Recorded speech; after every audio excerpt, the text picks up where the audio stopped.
যে এই ভূমিতে আমি দাওয়াতের কাজ করব, এই ভূমির মাসলাক মাযহাব সামনে রেখে দাওয়াতের কাজ করব। যে ভূমিতে, এটা আপনার গুরুত্বের সাথে খেয়াল করবো। আমি সবসময় বলি, আপনি যদি আহলে হাদিস ভাইদের এলাকায় কাজ করেন, তো আপনি সেখানে আহলে হাদিস ভাইদের মতো নামাজ পড়েন, কোনো সমস্যা নেই, এটা নিয়ে আমার কোনো আপত্তি নেই। শাফি মাযহাবের এলাকায় কাজ করছেন, শাফি মাযহাবের সাথে মিল রেখে আপনি নামাজ পড়েন।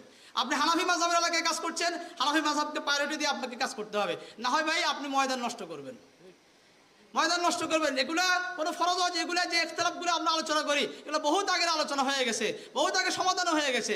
এই জন্য দায়ের জন্য সবচেয়ে যেটা জরুরি বিষয়, যেই ভূমিতে আমি কাজ করব, সেই ভূমির মাসলাক মানহাজ মাযহাবকে সামনে রেখে আমাকে দাওয়াতের কাজ করতে হবে। তাহলে আমার দাওয়াত ফলপ্রসূ হবে, উম্মার জন্য উপকারী হবে। প্রত্যেক নবী দাওয়াতের কাজ করেছেন। নবীদের মধ্যে যদি আমরা গবেষণা করি, কিছু কিছু নবী আছেন, ওনার সারা জীবন উনি দাওয়াতের কাজটাই করেছেন। উনি আর জিহাদের কাজ করেন না, ওনার উপরে জিহাদের ফরিজা ছিল না, জিহাদ উনি করেন নাই। আবার কিছু নবী আছেন দাওয়াতের কাজ করেছেন, একটা পর্যায়ে এসে আল্লাহর পক্ষ থেকে ওনার উপর বিধান এসেছে, আপনি এখন কাফেরদের বিরুদ্ধে লড়াই করেন, জিহাদ করেন। আমরা দেখব যেই নবীরা সারা জীবন দাওয়াতের কাজ করেছেন, উনি তো দাওয়াতের কাজ করেছেন, পাশাপাশি যে নবীর উপর জিহাদের ফরিজা ছিল, উনি জিহাদের ফরিজা পালন করার পাশাপাশি দাওয়াতের কাজও করেছেন।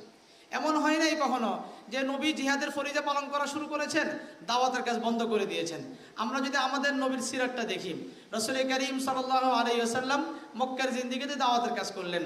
যখন মদিনার জিন্দেগিতে আসলেন, দাওয়াতের সাথে যখন জিহাদের হুকুম আসলো, আসার পর রাসূল করিম সাল্লাল্লাহু আলাইহি ওয়াসাল্লাম দাওয়াতের ফরিজা বন্ধ করে নাই, বরং যত শক্তিশালী হয়েছেন ততই দাওয়াতের কাজটাকে আরো ব্যাপক করেছেন। দুর্বল অবস্থায় প্রথম দাওয়াত দিয়েছেন পরিবারের লোকদেরকে, আরেকটু শক্তিশালী হয়েছেন আত্মীয় স্বজনকে দাওয়াত দিয়েছেন, আরেকটু শক্তিশালী হয়েছেন কওমের লোকদেরকে দাওয়াত দিয়েছেন। যখন আরেকটু শক্তিশালী হয়েছেন, তখন উনি বিভিন্ন দেশের বিভিন্ন রাষ্ট্রের রাজা বাদশাদের কাছে দাওয়াত দেওয়া শুরু করলেন। এজন্য দাওয়াত, আমি সর্বাবস্থায় সব সময় আমাকে নিজেকে একজন দায়ী হিসেবে আমাকে চিন্তা করতে হবে।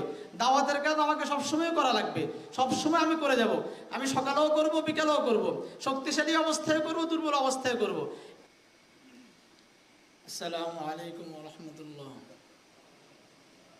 আলহামদুলিল্লাহি ওয়া কাফা ওয়া সালামুন আলা ইবাদিহিল্লাযীনা ইসতাফা, আম্মা বা'দ।